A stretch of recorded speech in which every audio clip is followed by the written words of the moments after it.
थोड़ा एमएसएन की तरफ मूव ऑन करते हैं, जो थोड़ा सा डरावना भी है और लिटरली बहुत बहुत बहुत इंपॉर्टेंट है।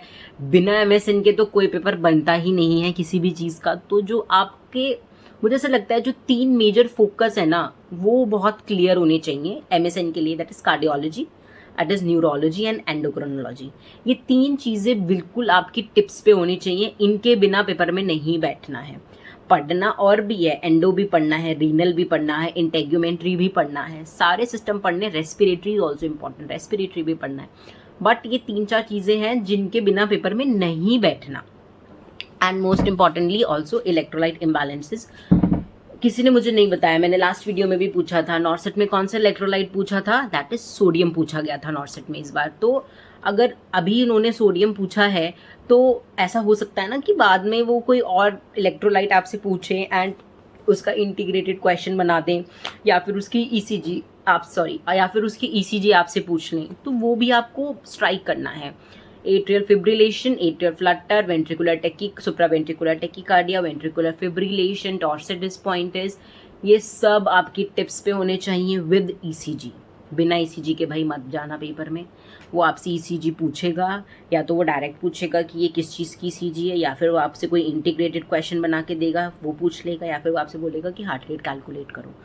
तो अपने को प्रिपेयर करके जाना है कि इसके बिना पेपर में नहीं बैठना, एएलएस और बीएलएस के बिना पेपर में नहीं बैठना। जब आप न्यूरो में आओगे, न्यूरो में टाइप्स ऑफ हेडेक्स हैं, टाइप्स ऑफ हेमरेजेस हैं, वहाँ पे डिफरेंट स्केल्स हैं वो, और जितनी भी न्यूरो की कंडीशंस हैं, चाहे वो सीवीए हो, तो वो सारी चीज़ें आपको बाय हार्ट बाय क्रोक याद होनी ही होनी चाहिए। और पैरालिसिस हैं वो आपको याद होनी चाहिए, कौन से हेमिस्फेयर की बात कर रहा है, कौन से लोब की बात कर रहा है। एक बार एक ऐसी क्वेश्चन आया था ना कि बहुत ज़्यादा पेशेंट एग्रेसिव है, उसको कौन सा लोब इफेक्टेड होगा, जो उसकी पर्सनालिटी भी करेगा, दैट इज़ फ्रंटल लोब है।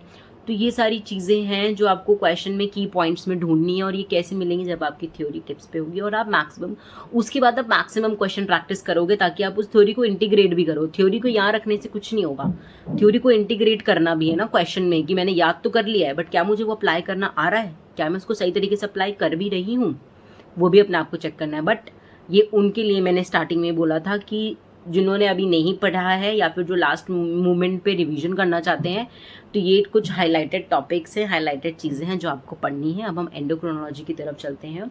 Hypothyroidism, hyperthyroidism, Edison's disease and Cushing disease and diabetes mellitus, ये 5 ऐसे टॉपिक्स हैं जो आपको छोड़ के नहीं जाने हैं। इसके अलावा आपको फियोक्रोमोसाइटोमा पढ़ना है तो आप वो भी पढ़ सकते हो, बट ये 5 टॉपिक तो आपको पढ़ के जाने ही जाने हैं। इसके बिना पेपर मत देना भाई, मत बैठना, ठीक है।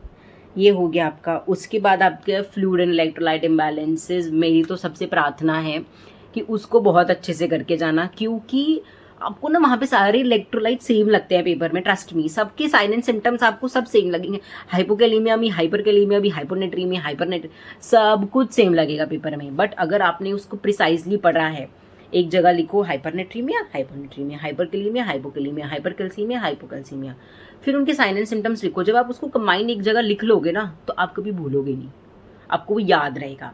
और इलेक्ट्रोलाइट्स के इम्बैलेंसेस के साथ साथ उनकी टॉक्सिसिटी भी, फॉर एग्जांपल हाइपरकैलीमिया की, ठीक है, वो भी आपको याद रखनी है कि भाई ठीक है, क्योंकि पोटेशियम है, पोटेशियम तो वेरी डेंजरस है, कम भी डेंजरस है और ज़्यादा भी डेंजरस है, तो वो उसके क्वेश्चंस बहुत पूछे जाते हैं पेपर में, तो आपको वो भी अच्छे से पता होना चाहिए ही चाहिए। रीनल कंडीशंस है, रीनल कंडीशन आईबीक्यू आया था ना हीमोडायलिसिस वाला, जो पूछा गया था इस बार नॉर्सेट 8 में, तो इमेज बेस्ड भी एमएसएन से आ रहे हैं। इस बार ट्यूबिंग आई थी ना, पीजी ट्यूबिंग, पैग ट्यूबिंग, तो वो भी एमएसएन का ही था। तो इंटीग्रेटेड क्वेश्चंस आपको प्री और मेंस में देखने के लिए मिलेंगे। उसके बाद है आपका गैस्ट्रो। गैस्ट्रो में तो आपको पता ही है कि आपको सब कुछ ही पढ़ के जाना है। Gastro is important for medicine also, आपको मेडिसिन के पर्सपेक्टिव और सर्जरी के पर्सपेक्टिव दोनों से, चाहे वो आपसे गैस्ट्रेक्टमी पूछ ले, बिलरॉथ 1 पूछ ले, बिलरॉथ 2 पूछ ले, रूडलमल प्रोसीजर पूछ ले, इंटोसेप्शन पूछ ले, तो ये सारी चीज़ें हैं जो आपको बाय हार्ट करके ही जानी है। उसके बाद है रेस्पिरेटरी। रेस्पिरेटरी में देखो सीओपीडी तो मत छोड़ना, सीओपीडी और उसका गोल्ड स्टैंडर्ड क्राइटेरिया जो आजकल आया हुआ है, जो अभी मार्केट में बड़ा ट्रेंड में घूम रहा है, वो पेपर में आ सकता है, ठीक है, तो वो नहीं छोड़ना है आपको। सीओपीडी, एमएमआरसी स्केलिंग्स आपको नहीं छोड़नी है। उसके बाद टाइप्स ऑफ रेस्पिरेटरी फेलियर, मैं देख रही हूँ कुछ पेपर्स में ये बड़ा ट्रेंड में है, types of respiratory failure, type 1, type 2, type 3 भी होता है, टाइप 4 भी होता है, ठीक है। अगर नहीं सुना है तो बता रही हूँ, टाइप 3 एंड टाइप 4 भी होता है रेस्पिरेटरी फेलियर। तो आपको वो भी अच्छे से करके जाना है। और आपको हाँ, अस्थमा की कंडीशंस हैं जितनी भी हैं, चाहे वो आपसे अस्थमेटिक अटैक्स के बारे में पूछे या स्टेटस अस्थमेटिकस के बारे में पूछे, लॉन्ग स्टैंडिंग के बारे में पूछे, क्योंकि इनके ट्रीटमेंट थोड़े थोड़े साइन एंड सिम्टम से बदल जाते हैं। तो वो भी आपको बिल्कुल बाय हार्ट होना चाहिए कि वो क्या पूछना चाह रहा है।